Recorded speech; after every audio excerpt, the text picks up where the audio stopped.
And this property opened up. Bill got us 100 yards of really primo topsoil, like the best quality. So what we did before we had one thing planted, I still can't believe we did this. Before we had one thing planted, we sold 12 subscriptions.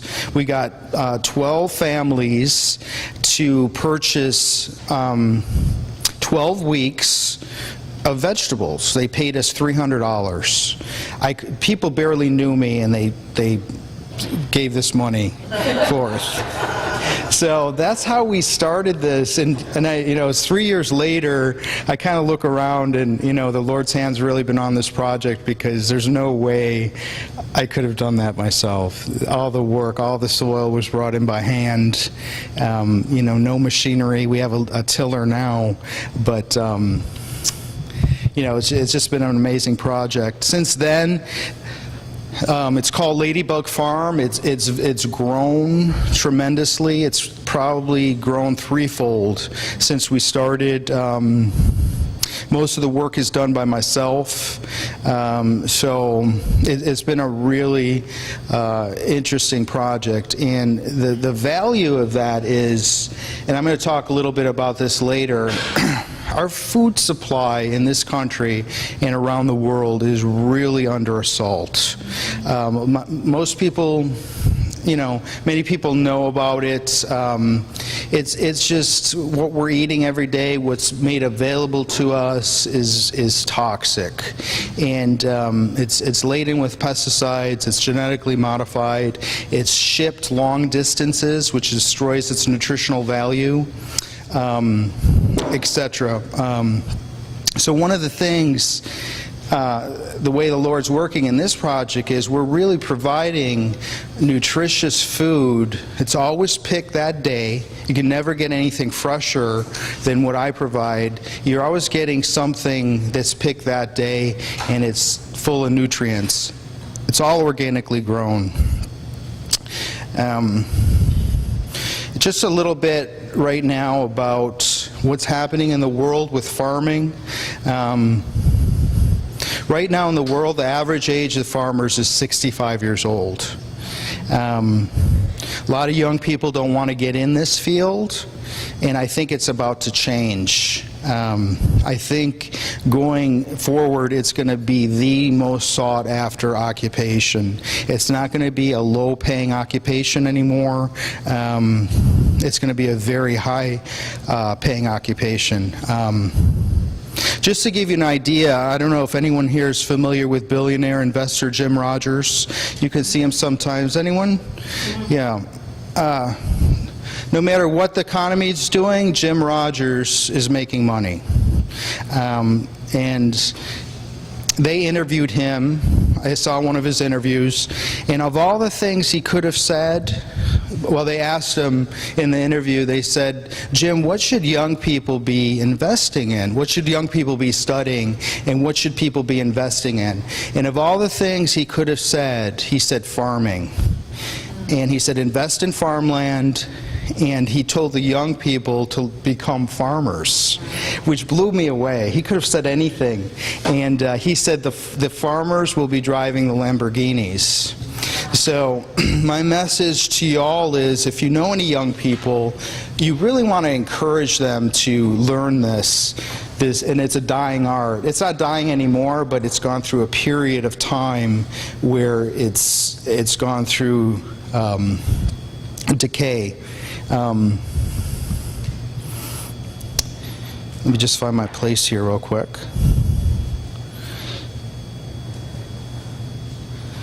So right now there's a revival going on in farming and growing food.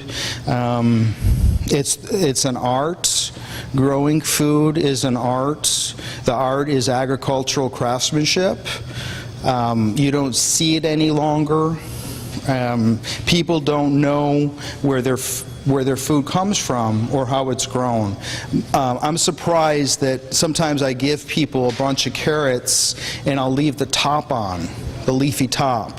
And people will say, well, I didn't know carrots had a green top.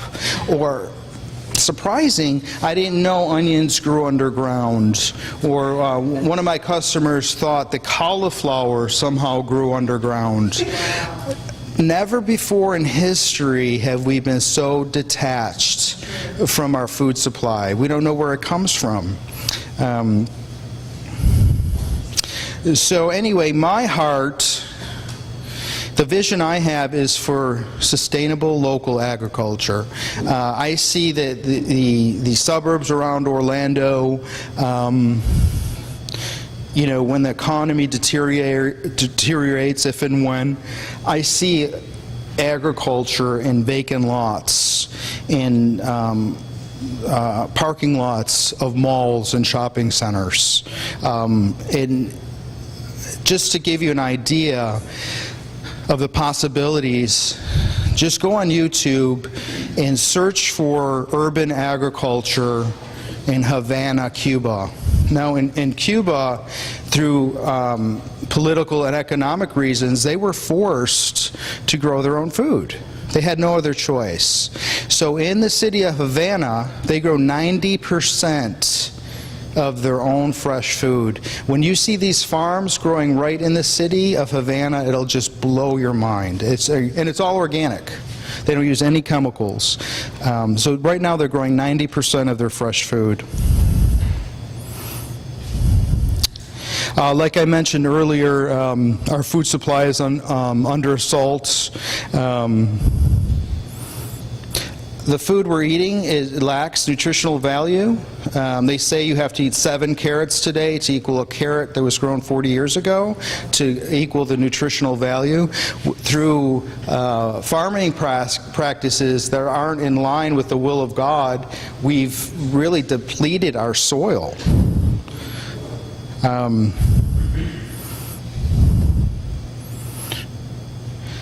Our food is sprayed with all manner of chemical pesticides, herbicides, and fungicides. Insects are very intelligent creatures. The more, if you spray a crop with chemical insecticide, it never kills all the bugs. The bugs that remain become resistant. So the next time you spray that insecticide, it's not as effective. So they're making these chemicals stronger and stronger, and we're ingesting them. We ingest up to 9 pounds of toxins a year per person. And I really believe that's the enemy's plan to extinguish the human race, one of the ways. Another thing that's going on is genetically modified organisms, or GMOs. Genes from unrelated organisms are being transplanted into the gene structure of host organisms. For example, they're injecting, say, a desirable quality in a trout into corn. Things like that. That doesn't happen in nature. Nature calls it mutation, and nature destroys mutations. As we're ingesting these things that are modified like that, our body can't identify them. So they're either stored away as fat, or we get diseases. Diseases are on the increase, like obesity, diabetes, and autism. And another reason to focus on farming right now, there's 2 very important things going on in our country right now. 2 very significant things that really brings in the point of why we want to concentrate on local agriculture. The first one is the drought in California. And does anybody know why that's significant? I mean, we're in Florida. California's 2,000 miles away. Up to 40%, some people say up to 70% of our fresh food is grown in California. There's no other agricultural area in the world that grows as many different types of food as California. For example, 80% of the world's almonds are grown in California.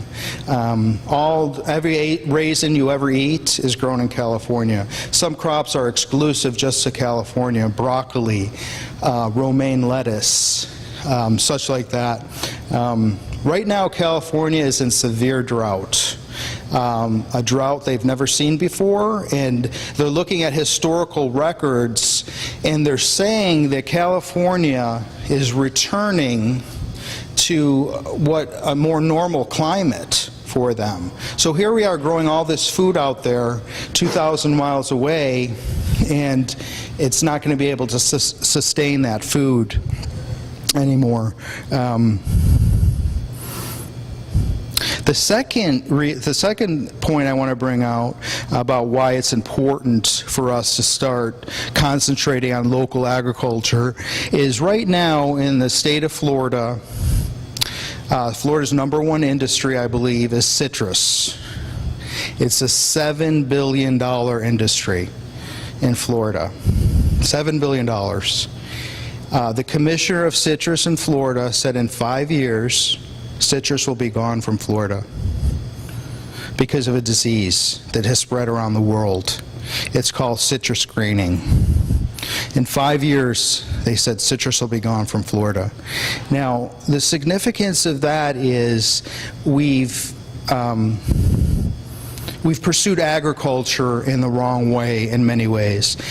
Nature will never, you'll never see in nature thousands of acres of just one kind of plant. You'll never see thousands of acres of oranges in nature. So what happens when a disease comes, it spreads very quickly. Plus they're not using sensible farming practices to sustain the life of that citrus.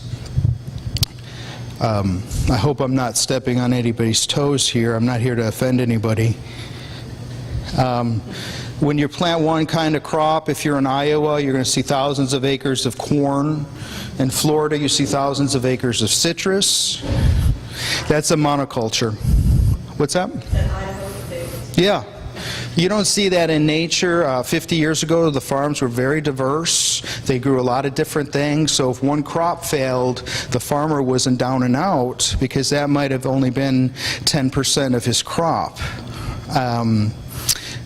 You know, right now it's all monocultures. They're very devoid of life, and they're very dependent on chemicals and insecticides.